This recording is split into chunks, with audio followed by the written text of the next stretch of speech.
Breaking news! It's just been confirmed. The Atlanta Falcons are making moves, and there's a lot to analyze right now. So let's take a closer look at it all. Will Terry Fontenot and Raheem Morris be able to shake things up for the team? Will these changes please the fans? We need to analyze all of this. Be sure to hit that like button and let me know in the comments what you think of these two.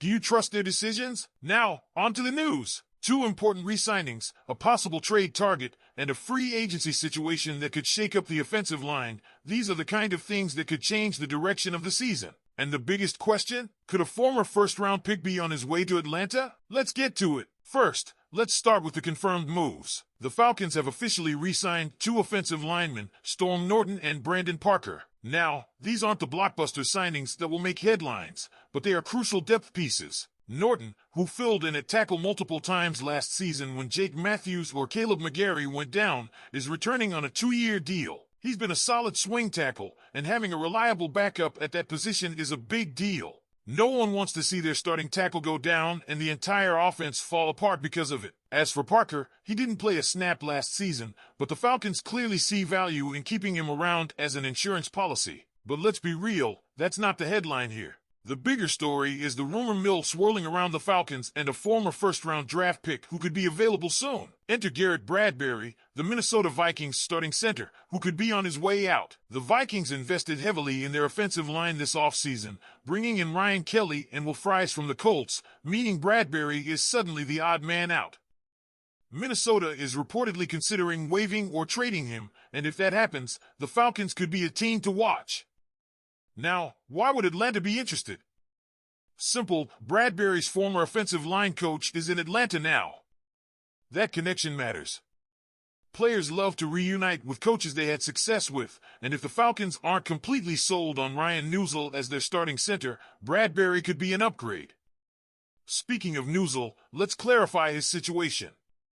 He was a restricted free agent, which means the Falcons placed a right of first refusal tender on him. That means if another team wants to sign him, the Falcons have the option to match the offer. But if they don't, they get a draft pick in return. For now, Neuzil is penciled in as Atlanta's starting center, but that could change quickly if the team decides Bradbury is the better option. So, how good is Bradbury? That's where the debate starts. He was drafted in the first round in 2019 out of NC State, and while he's had some solid seasons, he hasn't quite lived up to first-round expectations. Injuries have been a factor. He's only played a full season 3 times in his 6-year career. That's not a massive red flag, but it's something to consider. He played 17 games last year, so he was available, but how did he perform? According to PFF, Bradbury ranked 27th out of 40 qualifying centers in 2023.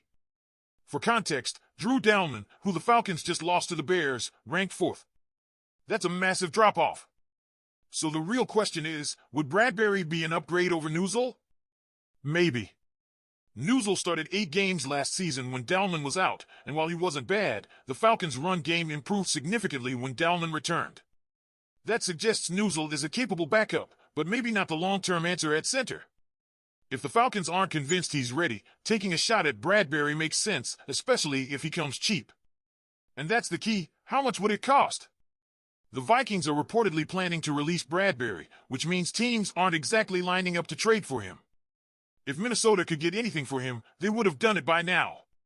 The Jaguars pulled off a similar move with Christian Kirk a while back, getting just a 7th-round pick in return. If that's the price for Bradbury, the Falcons might take a swing at it. They have 2 7th-round picks, and using one to get an experienced starting center isn't a bad idea. But is he worth more than that? Probably not. Now, let's step back and look at the bigger picture. The Falcons have been busy this offseason, making several key moves in free agency.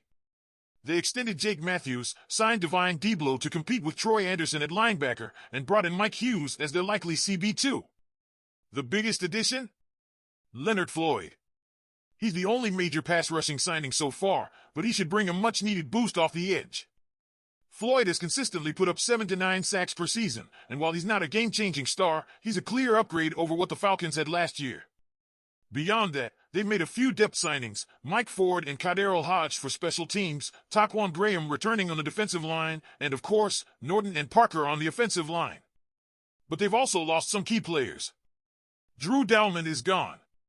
Grady Jarrett followed him to Chicago. Richie Grant signed with the 49ers. Eddie Goldman went to Washington. Those are some serious holes to fill, and while free agency isn't over, the Falcons still have work to do. So where does that leave us?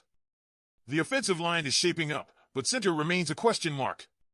If the Falcons truly believe in Newsel, they might pass on Bradbury and stick with their current plan. But if they have any doubts, Bradbury could be a cheap, experienced option to stabilize the position.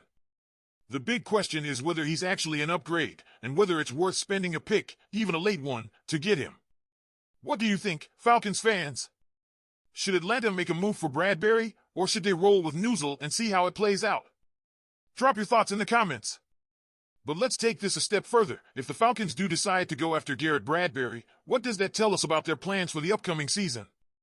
Because this move wouldn't just be about upgrading the center position, it would signal a commitment to solidifying the offensive line and protecting their quarterback at all costs.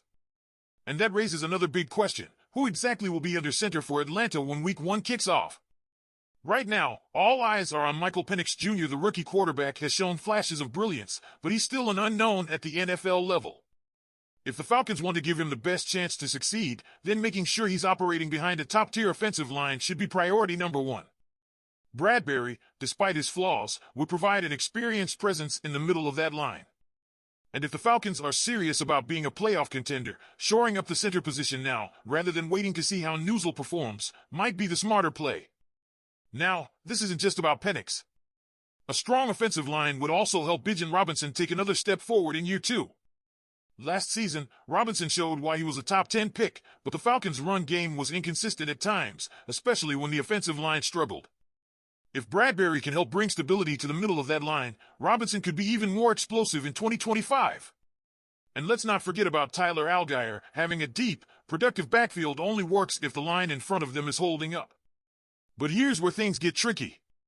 If the Falcons go after Bradbury, they're basically admitting that they aren't fully sold on Newsel as their starting center. And that raises another question. If they aren't confident in Newsel now, why didn't they make a more aggressive move for a center earlier in free agency? Did they miscalculate? Or did they believe they had a solution in-house, only to have second thoughts once free agency played out? This is where Falcons fans should be paying close attention. If Bradbury is signed, it's a sign that Atlanta's front office is still actively looking to improve the roster, which is a good thing. But it could also suggest that they weren't as prepared for Drew Dalman's departure as they should have been. Either way, the decision on Bradbury, whether they make a move for him or not, will tell us a lot about how confident the team is in the pieces they already have. So, Falcons fans, what do you think? Should Atlanta go all in and bring in Bradbury? Or should they trust in Newsel and keep their draft picks for other needs? Let me know in the comments. And don't forget, make sure you're subscribed for all the latest updates.